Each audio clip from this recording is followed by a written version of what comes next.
Já contamos aqui no estúdio com o secretário de Estado da Saúde, doutor Walter Pinheiro, que vem trazendo aí ações importantes desenvolvidas aí sobre a sua gestão. Ele que durante algum tempo esteve aí, né, comandando na gestão do maior hospital público aqui do nosso estado e pôs em prática agora, né, na Secretaria de Estado da Saúde. Primeiramente, muito boa tarde, mas antes a nossa vinhetinha, é isso? Hein, Luiz? A mais famosa de entrevista. É isso aí, doutor Walter Pinheiro, secretário de Estado de Saúde, muito boa tarde, uma satisfação recebê-lo aqui no nosso Jornal da Xodó.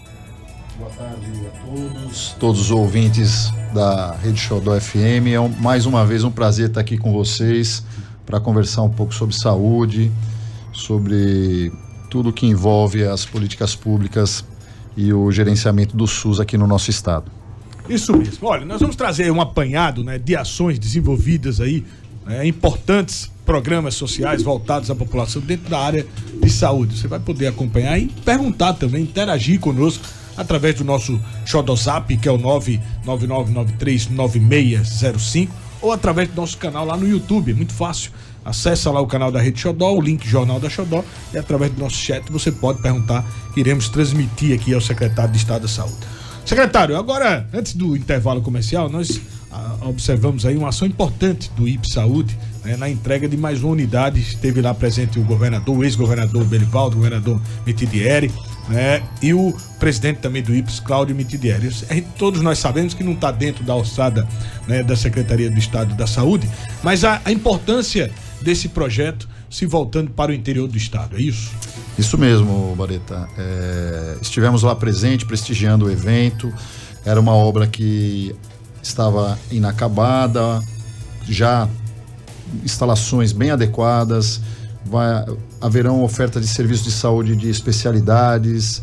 Aproveito aqui para parabenizar a gestão do Dr. Cláudio Mitidieri, que vem de maneira bastante séria e profissional lidando com as questões que envolvem o IPE Saúde. Sabemos do desafio enorme que é fazer com que ele preste realmente um atendimento de excelência e que mantenha o seu equilíbrio financeiro e econômico com toda a responsabilidade que é característica desse gestor.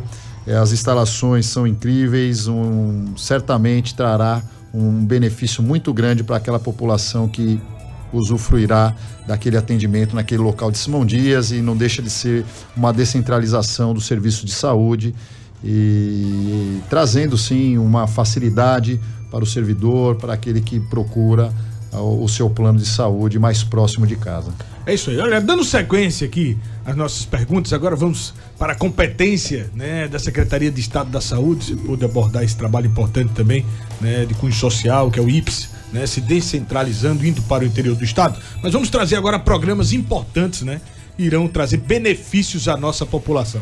Entre eles está o Enxerga Sergipe. Eu queria que o senhor falasse um pouco mais desse programa, né, orientando os nossos ouvintes e telespectadores. Verdade, Bareta. Desde o início da gestão, o governador Fábio Mitidieri se mostrou bastante preocupado com a fila e a procura de cirurgias eletivas. E dentre esse rol de cirurgias eletivas, um gargalo enorme é o das cirurgias oftalmológicas.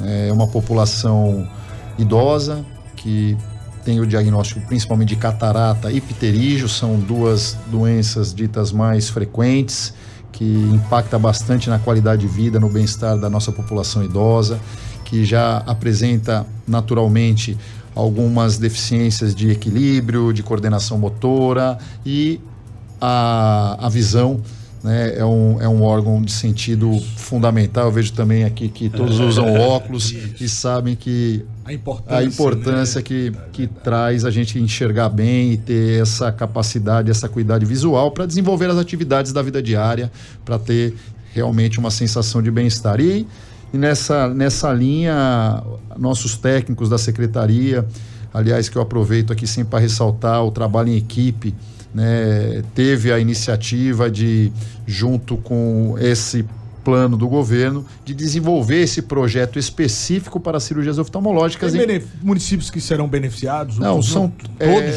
todos os municípios, certo, receberam esses recursos, certo, para enfrentar essa fila.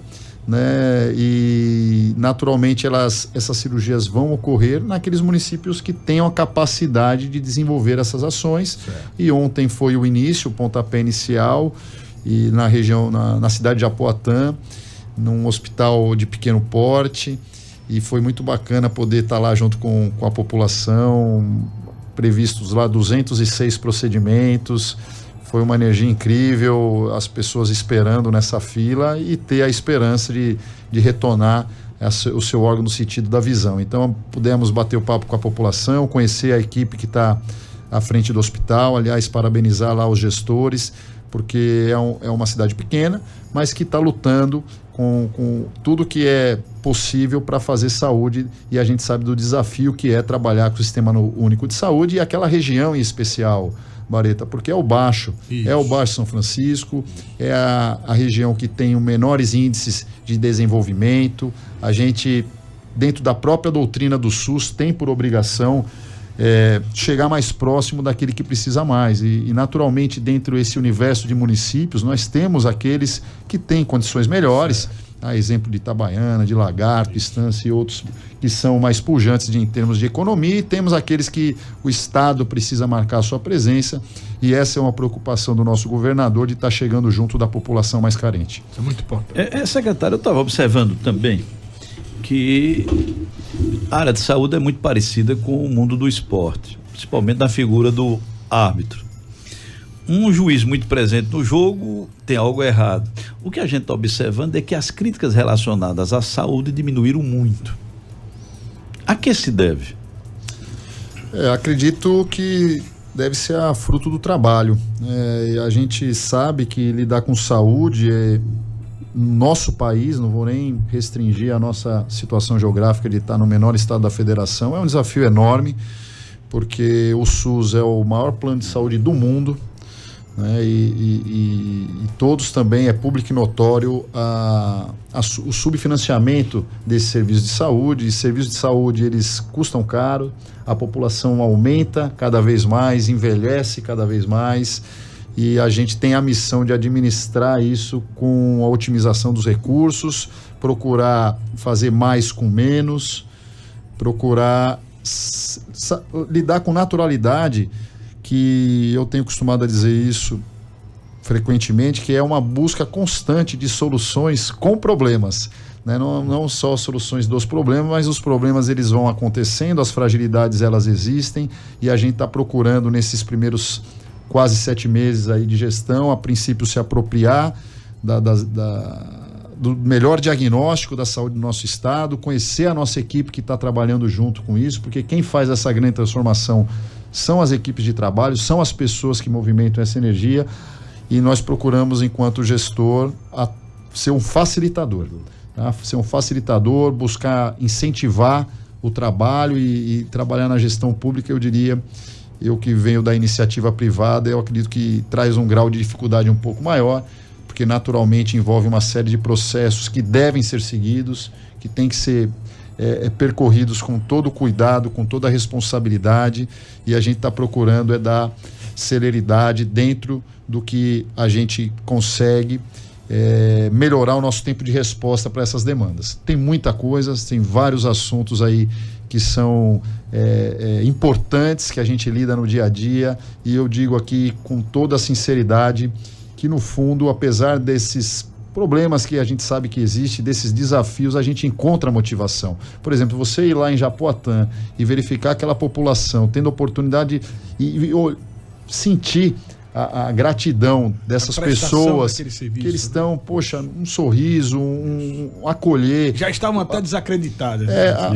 Eu sempre também coloco a situação que, Bareta e Eduardo, que não importa o medicamento de última geração, não importa quanto tecnologia está envolvida nos processos da saúde, mas tem um fator que é primordial, básico, que é a relação humana dos pacientes. Não precisa de grandes investimentos para você ser humano e acolher a população que mais precisa, com humanidade, com humanização.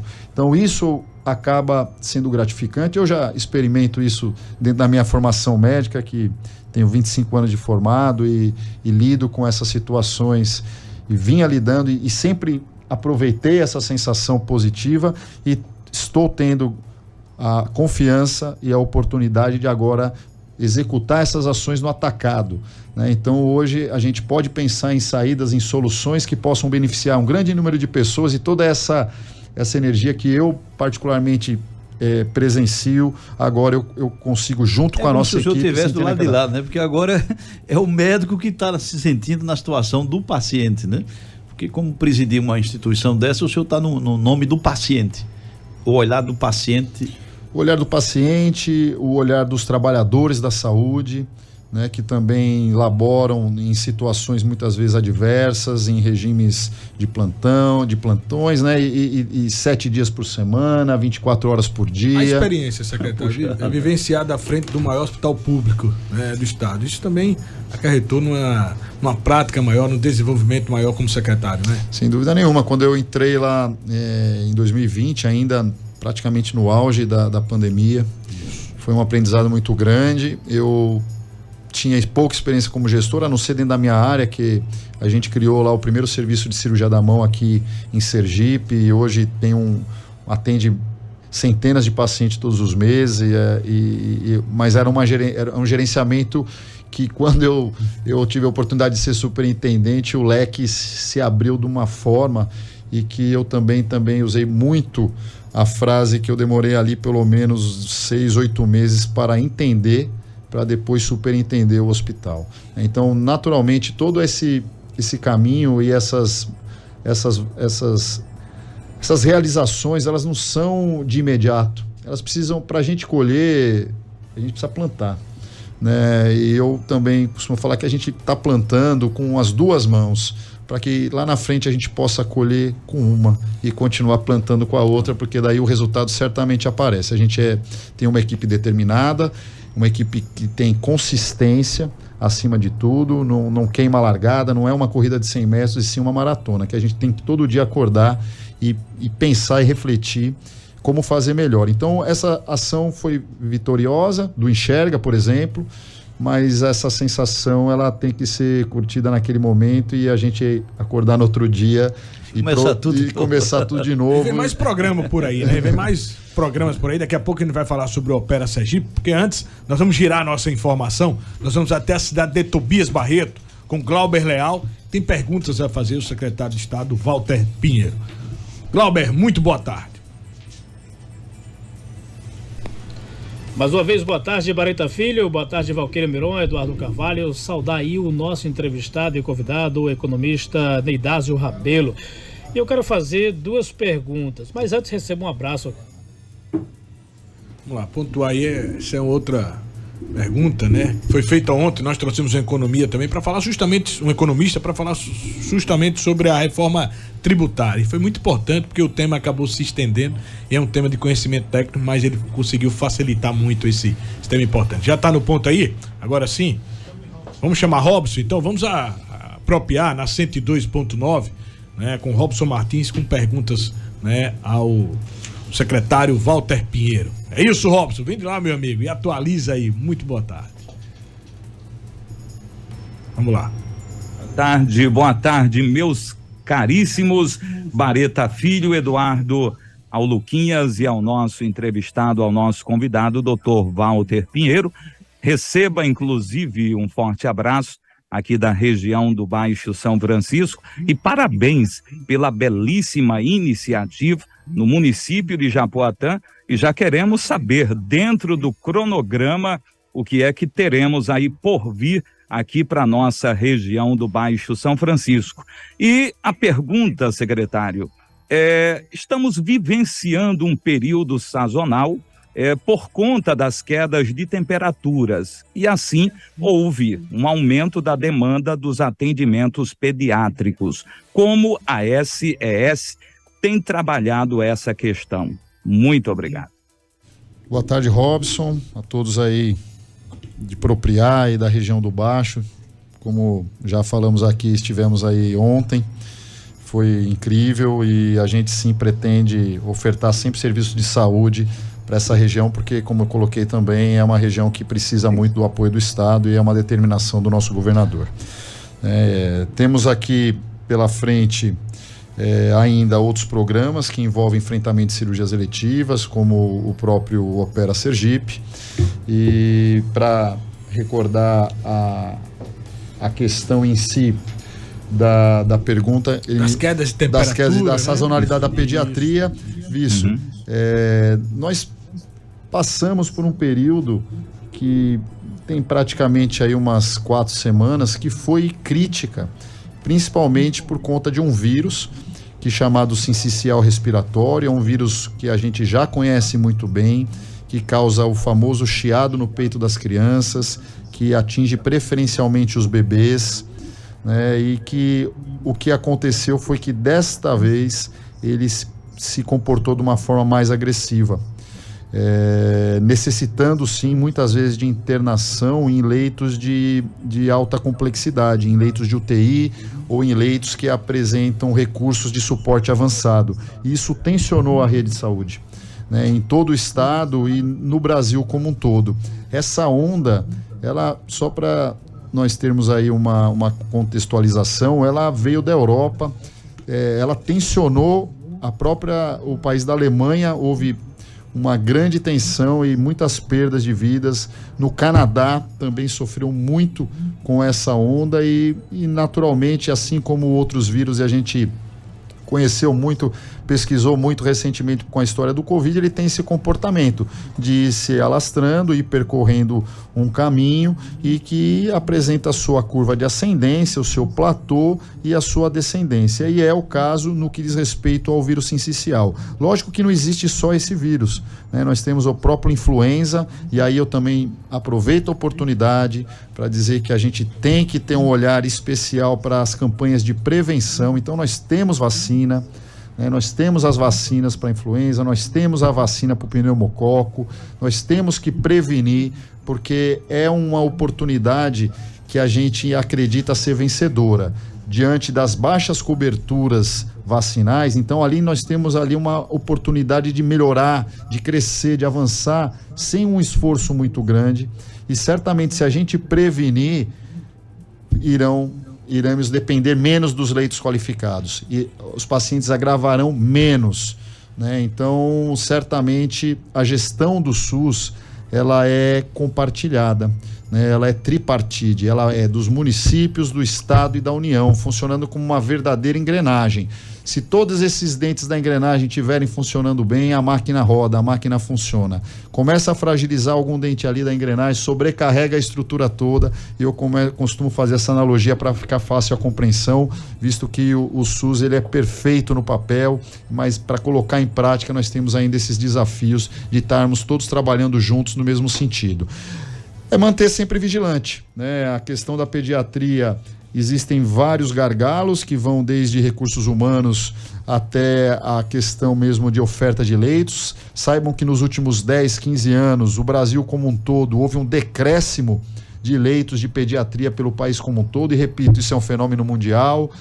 Há também, por parte uma falta de incentivos para que os profissionais se especializem, né? Então, veja, para a gente ter oferta de médicos intensivistas pediátricos, e muitas vezes me perguntavam, mas e o legado da pandemia? E é interessante fazer essa reflexão, porque a criança, ela não é um adulto em miniatura, ela é uma especialidade completamente diferente, necessita de outras especialidades, outros equipamentos, e os déficits de leito de UTI pelo país todo é uma questão crônica, e cabe sim a nós agora a planejar, enfrentar esse momento, né, com seriedade, vacinando as crianças, fazendo atendimento nas unidades básicas antes que elas agravem, para que a gente possa suportar a necessidade de leitos qualificados, mas sim pensar já para o próximo ano. Diz que pela própria definição de sazonalidade, certamente ano que vem estaremos falando dela, e espero que dessa vez com uma forma melhor planejada, né? E que esse vírus também não tenha esse comportamento tão agressivo. Existem várias teorias dos porquês, alguns até relacionam com o fique em casa das crianças, né, no período da pandemia, que não teve contato com os vírus, e que quando ele veio é como se fosse novamente um contato novo, um contato recente, e a resposta da imunologia da criança se comportou dessa maneira. É isso aí, 13 horas e 22 minutos, ainda girando a informação, agradeço ao amigo Robson Martins, direto de Propriá, né, interagindo conosco nesse bate-papo, nessa entrevista com o secretário de Estado da Saúde, Dr. Walter Pinheiro. Agora vamos a Glauber Leal, agora sim em Tobias Barreto, na 1520, tem informações, tem participação e tem perguntas aqui ao secretário de Estado da Saúde. Vamos lá, Glauber Leal. Mais uma vez, boa tarde, Bareta Filho, boa tarde também ao Eduardo Carvalho, saudar aí o nosso entrevistado e convidado, o secretário de Estado da Saúde, Dr. Walter Pinheiro.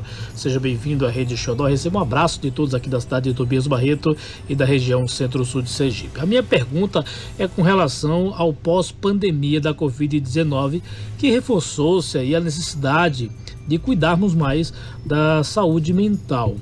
Como a Secretaria de Estado da Saúde vem trabalhando essa interiorização dessa temática aqui na região sul e centro-sul de Sergipe? Desde já, agradeço os esclarecimentos e desejo uma ótima tarde. Boa tarde, Glauber, todos aí de Tobias Barreto. Super importante essa sua questão em relação à saúde mental, e eu acredito que possa ter sim, certamente, uma contribuição da questão da pandemia, e afetou a todos nós. Acho que todos aqui têm alguma história para contar que ficou marcada desse período. Todo mundo perdeu familiares, amigos, e a gente que trabalhou na saúde vivenciou isso muito de perto lá dentro do hospital de urgência, né? Perdemos alguns colegas de trabalho e até familiares. Hoje mesmo, vindo pela manhã, está tendo um congresso sergipano de especialidades pediátricas. Foi bastante emocionante, porque perdemos a doutora Glória e foi uma homenagem, visto que depois daquele momento onde os eventos não eram presenciais, foi a primeira oportunidade de reunir a todos. Então aproveito aqui para fazer essa menção e divulgar a programação científica e todo o cuidado que nossos pediatras estão tendo em buscar um aprendizado que a gente possa aplicá-las em termos de políticas públicas e beneficiar a nossa população.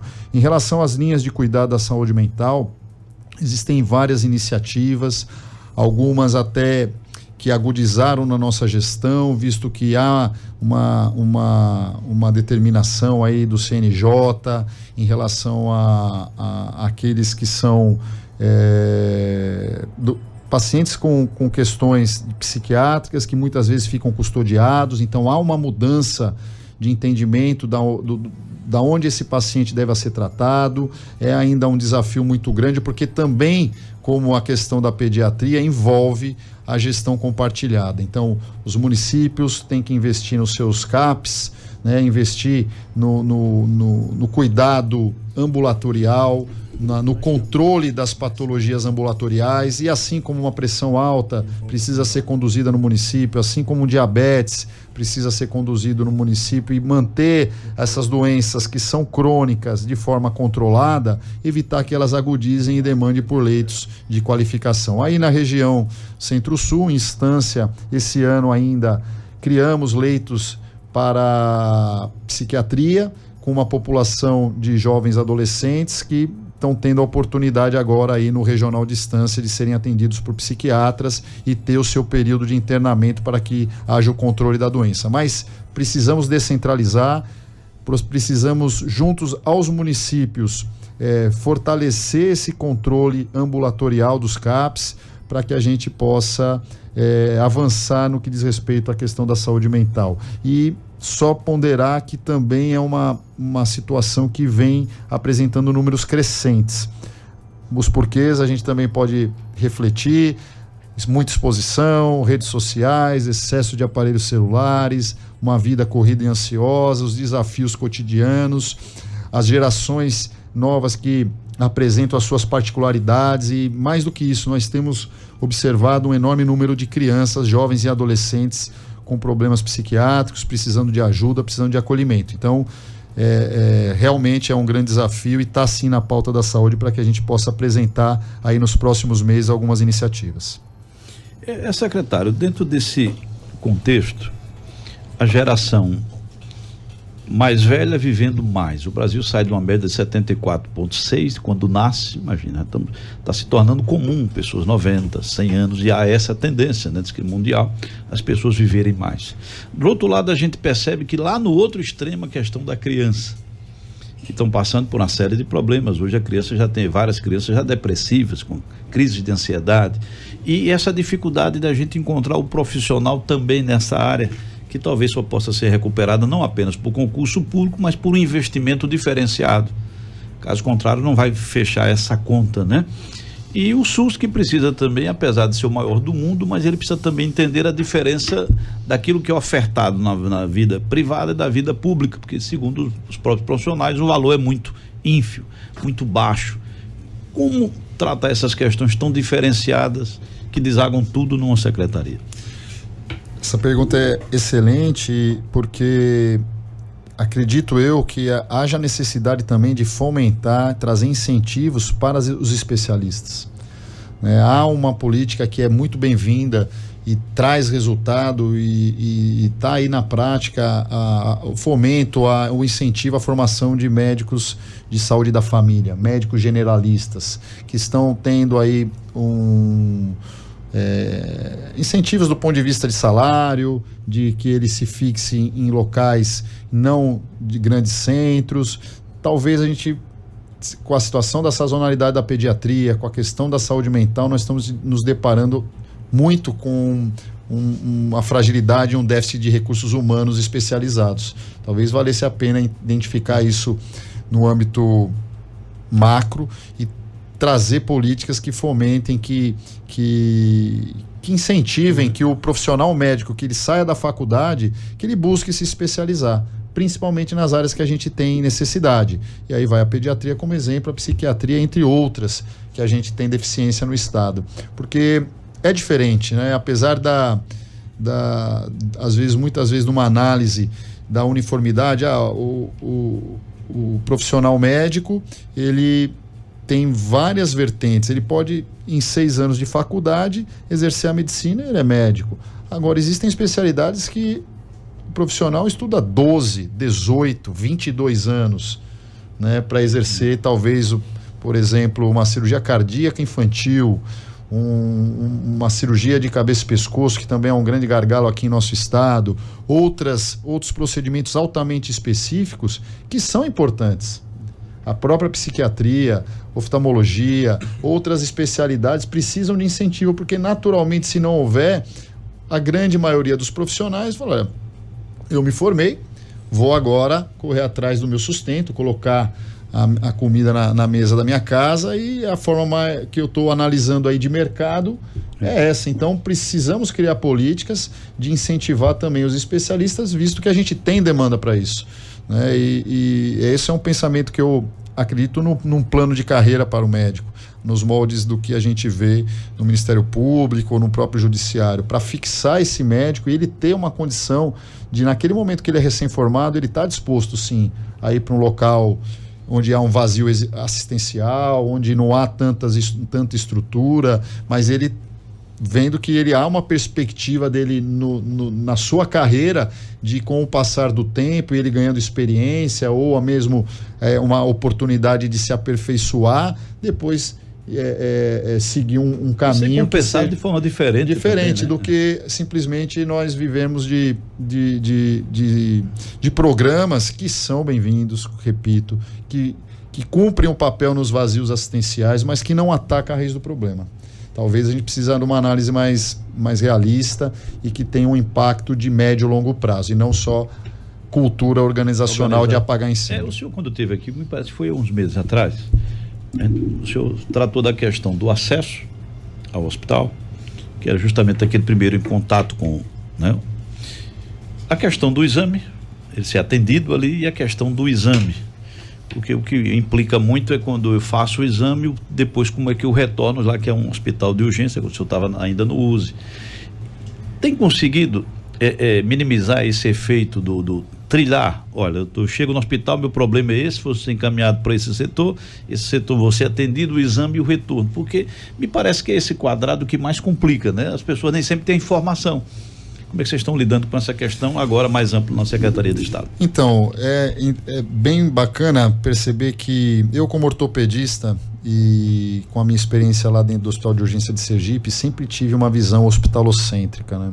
Sempre enxerguei o hospital como sendo um norte para os nossos pacientes, buscar atendimento. E agora, lidando com o SUS, com a saúde pública, dentro da secretaria, podendo enxergar toda essa rede de atenção à saúde, estou um pouco assim apaixonado, vamos dizer assim, pela atenção primária. Eu acredito que ali é a grande oportunidade, como eu coloquei aqui, porque a gente tem números pífios e há então, logicamente, ali uma oportunidade de avançar no que diz respeito à prevenção e promoção da saúde, para que não demande tanto do hospital de urgência, muitas vezes realizando exames que são ditos eletivos. E isso acaba trazendo uma complicação na própria gestão dos leitos, dos pacientes que estão lá internados por patologias. Lá no USE, a gente fez um levantamento dos pacientes que procuravam o nosso atendimento, e a gente notou que, claro, tem os pacientes que são vítimas de infortúnios com o quadro de urgência. A pessoa teve um acidente, ela infartou, ela teve um evento agudo, e essa é o DNA do hospital, é para isso que ele serve, mas grande maioria dos pacientes são pacientes com doenças crônicas agudizadas. Então, é aquele paciente diabético que não controlou e que teve uma complicação do diabetes, seja um pé diabético, um problema vascular, uma cetoacidose, enfim, questões que são complicações do diabético. Paciente hipertenso, não conduziu no seu município, não conduziu na atenção primária, não fez uso da medicação, não houve controle, e aí ele faz uma emergência hipertensiva, ele faz um AVC, que é o derrame, ele infarta, ele tem outras complicações por falta do controle. Então, essa cadeia, essa engrenagem é que a gente tem que fechar, e naturalmente todos nós temos um pouco essa visão hospitalocêntrica, né? A gente enxerga ali, não, o paciente está doente, ele precisa ir para o hospital, né? Mas a grande oportunidade está em prevenção, em controlar, porque essas doenças, a maioria são crônicas. Vamos para as crianças novamente. Existe a puericultura, que é o controle da criança. Está ganhando peso, está com a vacina em dia, tomou o seu vermífugo, está tomando ferro. Eu lembro que na minha formação, e eu treinei muito, tanto que quando eu saí da faculdade de medicina eu cheguei a atender com um pediatra, né? E naturalmente em locais que não grandes centros, porque há falta de especialista, mas lá a gente atendia, era a Santa Casa mais antiga do Brasil, a Santa Casa de Santos, que atende o morro, uma população enorme, carente. E eu tinha um professor que falava assim: olha, para criança você tem que dar vacina, ferro e vermífugo. Você vai cuidar das crianças e muito pouco vai ter de problema, e lógico, com a questão alimentar sendo sempre um ponto impactante. Então, se a gente tem condição de prevenir, de atuar nesse momento, antes de adoecer, antes de agravar, certamente vai desafogar os hospitais, e eles vão servir para o propósito que eles são criados, que é para atender serviço de urgência e emergência. A importância de descentralizar a saúde, de fazer centros de diagnóstico, isso está no programa do governador também, e nós estamos procurando viabilizar, para que não haja necessidade da pessoa, às vezes, se deslocar do interior para realizar, por exemplo, uma tomografia dentro do Hospital de Urgência de Sergipe de forma eletiva, porque isso, além de trazer um transtorno para essa pessoa que tem que se deslocar, tem que buscar, acaba atrapalhando o próprio funcionamento do hospital, que precisa se dedicar aos processos internos hospitalares. É isso aí. Agora 13h36, você está podendo acompanhar um pouco das ações desenvolvidas aí pela Secretaria de Estado da Saúde, Dr. Walter Pinheiro, né? As pessoas acompanhando ações importantes, né? Pontos, né, estratégicos, né, da própria saúde ligada, direcionada aqui ao nosso estado, né, principalmente com diz respeito ao hospital de urgência, né, esse hospital que, né, tem essa demanda constante. Então, de fato, ações importantes. No oferecimento do Sebrae, a força do empreendedor, né? Para você que está aí acompanhando o nosso jornal e está buscando empreender, corre lá no Sebrae, lá você realiza cursos, né? Você aprende de fato a tocar o seu negócio da maneira mais correta e ver o seu negócio prosperar. 13h37. Nós vamos a um pequeno intervalo comercial. No retorno temos mais programas sociais ligados à Secretaria de Estado da Saúde, como o Opera Sergipe. E você vai acompanhar tudo isso aqui no seu canhão de informação, que é o Jornal da Xodó. Agora 13h41 aqui no Jornal da Xodó, em rede para todo o estado de Sergipe e além fronteiras, boa parte do estado de Alagoas, Pernambuco, até da Bahia, né? Acompanhando esse jornalismo que vem em crescimento a todo momento nessa pujança aí, que é a Rede Xodó de Comunicação. 13h42, vamos girar a informação? Vamos a Nossa Senhora da Glória, porque daqui a pouco tem Aparecido Santana, que já tá ali, ó, preparado, também perguntas a fazer, porque daqui a pouco nós vamos retomar ao Opera Sergipe, mais um programa social importante em desenvolvimento aqui para o nosso estado no campo da saúde. Mas antes, Aparecido Santana, muito boa tarde, direto da capital do sertão, na 88.5. Excelente tarde mais uma vez para você, Bareta Filho, para o secretário de Saúde, Dr. Walter Pinheiro. A minha pergunta é regional, secretário. Como é que está a estrutura hoje aqui do Regional de Nossa Senhora da Glória? Eu vi que recentemente recebeu novos equipamentos. Eu queria saber como é que está em relação a recursos humanos, né, em termos de equipamentos, para receber essa grande demanda do sertão, o regional que atende aqui muitos municípios e muitas demandas. Como é que está a situação por aqui? Boa tarde a todos aí da região de Glória. Tive aí também recentemente visitando o hospital e dando posse à nova superintendente, Maísa. Acabou de chegar aí junto com a sua nova equipe, que está em formação. E o Regional de Glória, ele presta atendimento na área obstétrica, em ortopedia, em clínica geral, e ele tem uma característica da região aí do sertão de um ponto estratégico que acaba convergindo todo esse entorno, e a gente tem planos para ele no sentido de melhorar esses processos todos de trabalho para que possa ter uma maior resolutividade e que possa ser demandado menos para o próprio uso, para o próprio Hospital de Itabaiana, que muitas vezes acaba sendo referência dessa unidade naquelas questões de maior complexidade. O seu quadro de profissionais, a princípio, vem sendo enfrentado de forma bastante proativa, mas com foco principalmente no médico generalista, aquele que faz o primeiro atendimento e que possa resolver 80%, 90% das situações que procuram o pronto-socorro são realmente casos que envolvem uma menor complexidade e que ele possa, sim, fazer com que tenha uma melhor resolução dos seus problemas e demandem menos dentro daquela proposta que é de descentralizar o serviço de saúde. Então temos aí novamente, foi inaugurado recentemente, equipamentos de tomografia, banco de sangue, estão sendo realizadas cirurgias, e o ideal é um hospital amplo, tem uma estrutura grande, proporcionalmente aí ao volume de pacientes que atende, e a gente precisa ter todo o cuidado de fazer esses investimentos de forma responsável e sustentável para que o custo, né, e a eficiência sejam equiparadas para que a gente possa justificar todo esse investimento nessa região. É isso aí. Muito obrigado, viu, Aparecido, pela participação, interagindo, né, e trazendo uma pergunta importante, né, essa regionalização, nesse apoio à população em toda a região através do Hospital Regional de Nossa Senhora da Glória. Muito obrigado aí pela informação. Olha, 13h45, vamos mais um programa social importante, né? Transparecer, né, a nossa população quais ações de fato irão atingir, que é o programa Opera Sergipe, que será lançado agora, sábado, amanhã, dia 22, esse programa que vem ser aí um benefício, né, para a população. Seria, secretário, o Opera Sergipe. O Opera Sergipe, ele tem como principal objetivo diminuir as filas por cirurgias eletivas, diminuir o tempo de espera desses pacientes que ficam aguardando muitas vezes meses ou anos para serem operados, e é importante a gente ressaltar que esse é um dos principais programas idealizados pelo nosso governador.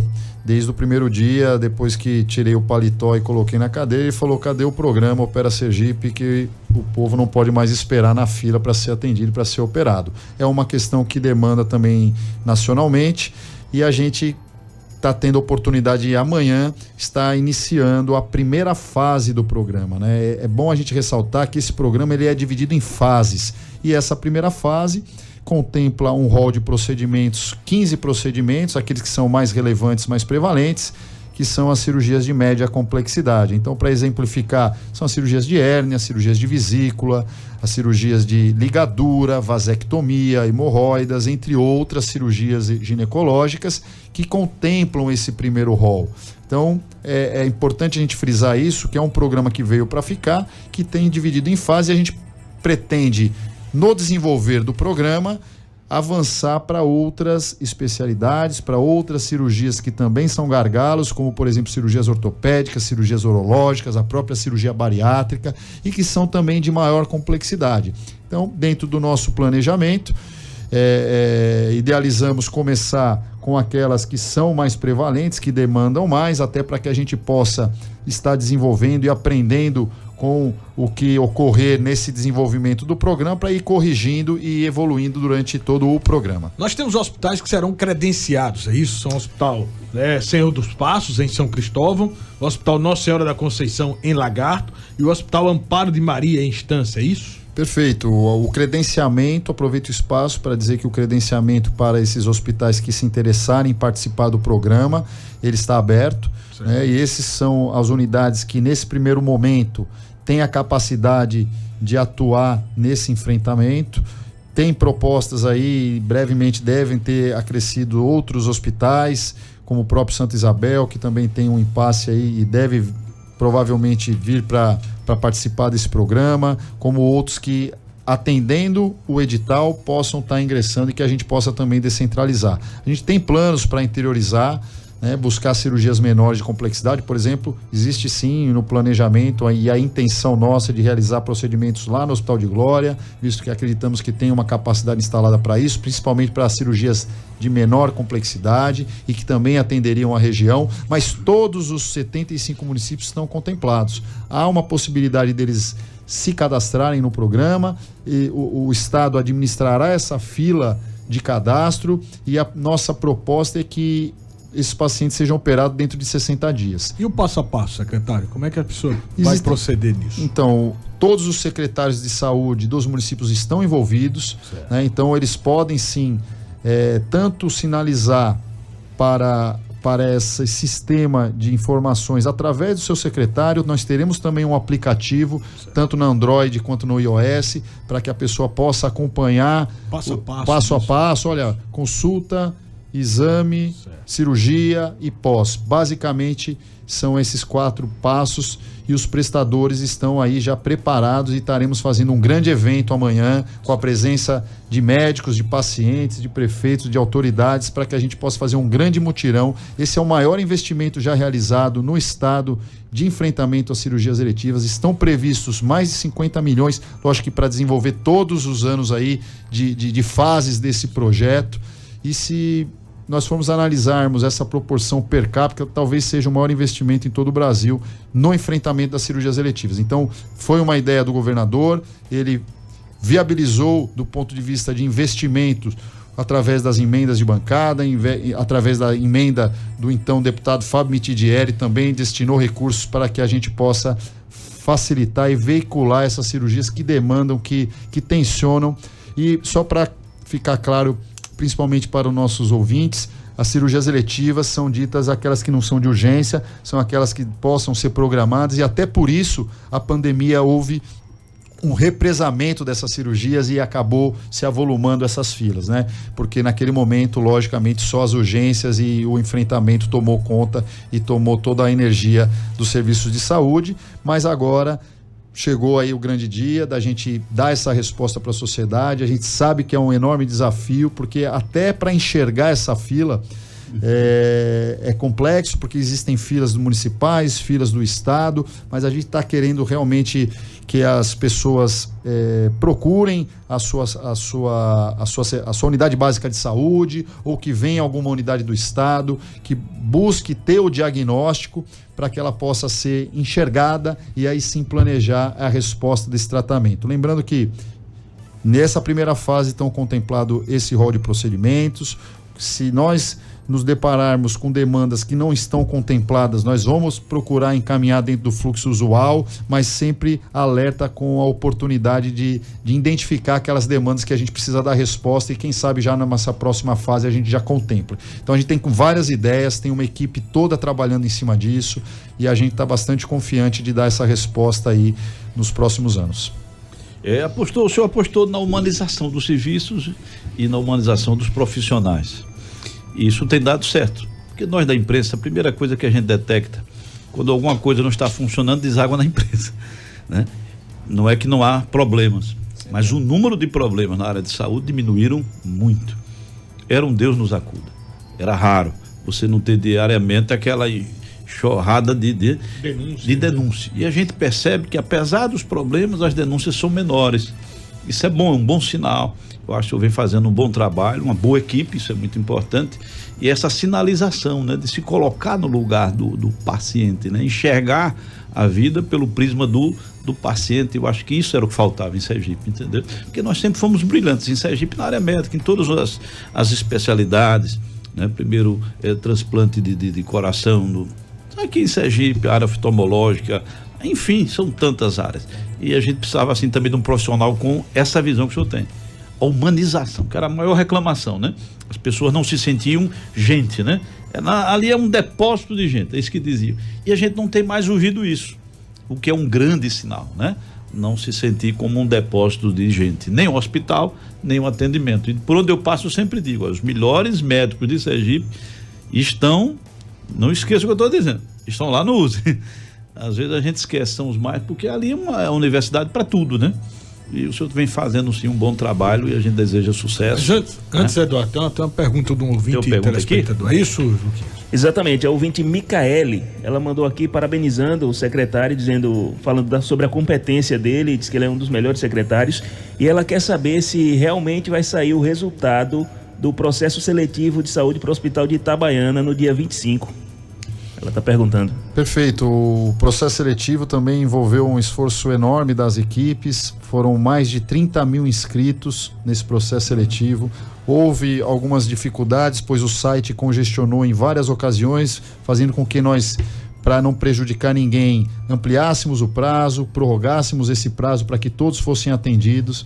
Logo depois também houve uma demanda daquelas pessoas que se sentiram injustiçadas, pois não foram computados os seus pontos, né? E a classificação, ela é bastante rigorosa e ela é baseada na pontuação das pessoas. Então nós abrimos espaço, montamos uma comissão para que todos esses casos reivindicados fossem analisados, para que a gente possa ser o mais correto, o mais justo e o mais transparente possível para esse processo seletivo. Há uma enorme procura e sim, está programado, eu vou confirmar aqui com o Ed, mas está programado aqui para dia 26 já saírem as primeiras listas, e eu desejo boa sorte para ela, que tomara que em breve ela venha nos ajudar a cuidar das pessoas, como colocou aqui o Eduardo, de uma maneira bem humana, humanizada. A gente acredita tanto nisso, né? A gente sabe que o hospital, como ele colocou, ele foi cirúrgico.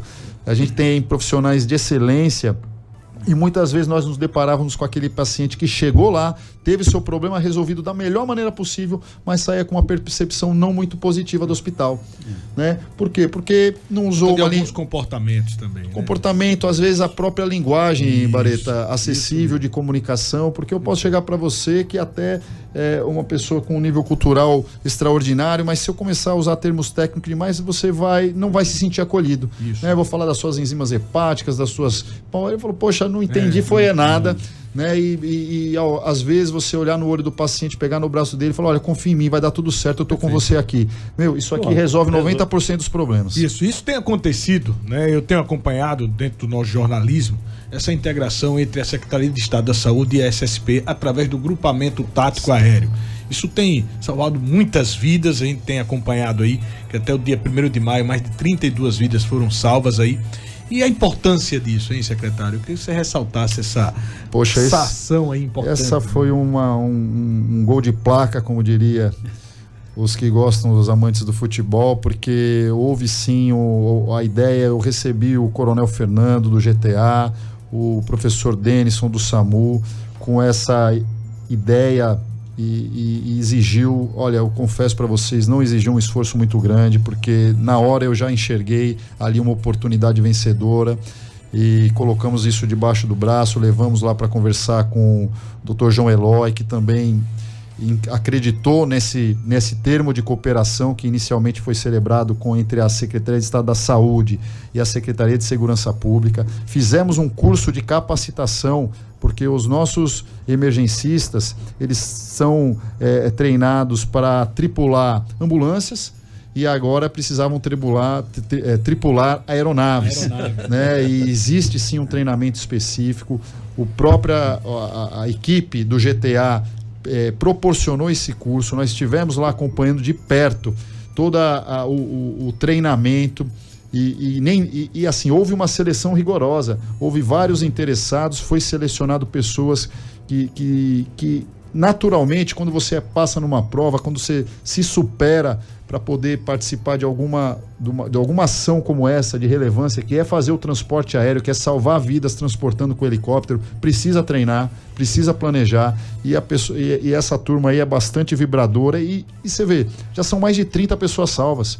E a importância dessa ação é que o tempo-resposta, o GTA, ele é acionado principalmente quando há o tempo-resposta ser imprescindível para salvar essa pessoa.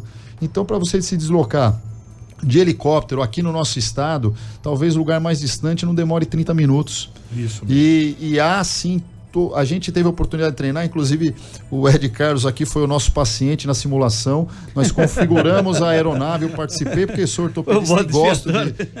ele foi o nosso paciente, colocamos ele na configuração. Não deixou o Ed Carlos correr o risco de... Não, ele foi ali, ele era o nosso paciente, nós cuidamos bem, fizemos a simulação, olha, e só na simulação a gente sente a alegria. E a própria tripulação da segurança pública, do GTA, eles exteriorizaram para a gente a satisfação de poder participar de uma ação como essa de saúde, né? Porque as de segurança envolvem o estresse, envolve sim, claro, uma ação muito positiva, mas você participar de um salvamento é uma energia muito incrível, né? Muito gratificante, uma fusão de macacões, os verdes do GTA com os azuis do SAMU, forma uma equipe brilhante, e a gente quer mais. A gente pretende sim, em breve, lógico, administrando os recursos com responsabilidade, quem sabe ter a aeronave da saúde, para que a gente possa já ter essa configuração pronta do aeromédico e em parceria com o GTA, no qual eu mando um abraço aí para todos do GTA que fazem GTA e esse trabalho incrível. Eu também estendo, né? Eu sou suspeito, eu tenho uma admiração e um respeito muito grande por todos que fazem o GTA. Tenho um irmão que atua no Falcão 02, durante algum tempo também fez o transporte aeromédia, salvando vidas, isso lá em Canindé de São Francisco. E nós temos o Falcão 01, que é o helicóptero, e temos o Falcão 02, que é o avião. Então eu tenho um irmão que contempla, né, todos ali juntamente com o GTA. Então, em nome do Coronel Fernando e todos os amigos que ali temos, é um grupamento de extrema importância, e como o senhor acabou de frisar, né, nessa atuação juntamente com a Secretaria de Estado da Saúde, através do nosso SAMU, só quem tem a ganhar a população, como o senhor falou nesse momento, na resposta, né, na rapidez e na agilidade em salvar vidas. Então, parabéns, né, por essa integração, e espero que possa render muitos frutos e muitas vidas possam ser salvas aí através desse período. Então, parabéns mesmo. O Maritinha cumprimentar nosso querido Ed Carlos aqui da nossa emissora, viu? Claro, né? Já estamos chegando. O senhor falou em cirurgia seletiva, ele engordou, viu? Eu acho que foi o teste.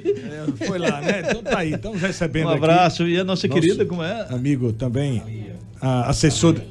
Cássia?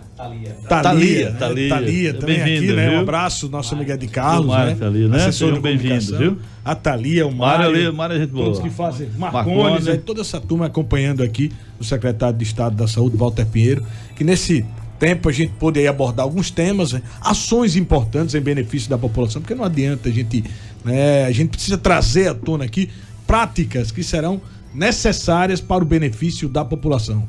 Como disse, a parte administrativa e técnica, o secretário já está lá atuando, mas o que será de benefício para a população? O que realmente será acrescentado aí ao que já foi passado pelo governo Belivaldo e agora no governo Mitidieri? O que é que a gente vai poder incrementar? Então ele pôde trazer aí ações importantes, programas sociais em benefício da população, mas acima de tudo eu pude perceber, doutor Walter, nessa questão, como o senhor falou junto com o Eduardo Carvalho, a humanização. né? Esse contato direto com a população, isso é uma característica sua própria. Você esteve atuando ali durante muito tempo, né, à frente do Hospital João Alves Filho, que necessitava disso, dessa humanização, desse apoio, às vezes um gesto, né, de satisfação, né, de acomodação. Às vezes as pessoas chegam ali naquele pico, naquela situação. Quem vive da saúde não espera, né? A saúde é uma coisa rápida, é uma resposta que tem que ser. Mas acima de tudo, faltava isso. Às vezes essa humanização no trato, no traquejo, como a gente fala. Então, parabéns por esta atuação, né? Junto à Secretaria de Estado da Saúde e com toda a sua equipe. Eu vejo também que o senhor faz questão de exaltar a toda a sua equipe competente. É como o senhor frisou, a gente utiliza muito isso no nosso jornalismo. É uma engrenagem, precisa todos estarem empenhados para que a coisa possa funcionar, porque a resposta cai em cima de quem? Do gestor maior, que é o secretário. Mas por trás disso tudo tem uma equipe ali emanada para que possa acontecer todos esses programas. Então, parabéns e contem com a Rede Xodó de Comunicação. Viu, meu Obrigado, Bareta Júnior, Eduardo, mais uma vez a todos aqui, um prazer estar participando. A gente sabe que a pauta da saúde, ela tem espaço sempre, tem muita coisa acontecendo. A gente poderia falar de piso da enfermagem, de fundação hospitalar, de cannabis medicinal, entre tantos outros desafios que temos pela frente, e a gente está sempre à disposição, principalmente porque a gente acredita que para a coisa caminhar, para a coisa andar, a gente tem que encarar dentro da nossa realidade. Isso. Nós estamos aqui para enfrentar a realidade e lidar com ela de uma maneira séria e profissional, mas aquela questão da humanização sim é uma característica nossa, da nossa equipe. A gente acredita que isso aí é um divisor de águas, não importa a inteligência artificial, não importa a tecnologia, nem medicamento de última geração. Basta o olhar sincero e humano que a nossa população merece, e a gente percebe que isso faz toda a diferença no tratamento das pessoas. Muito obrigado pelo espaço.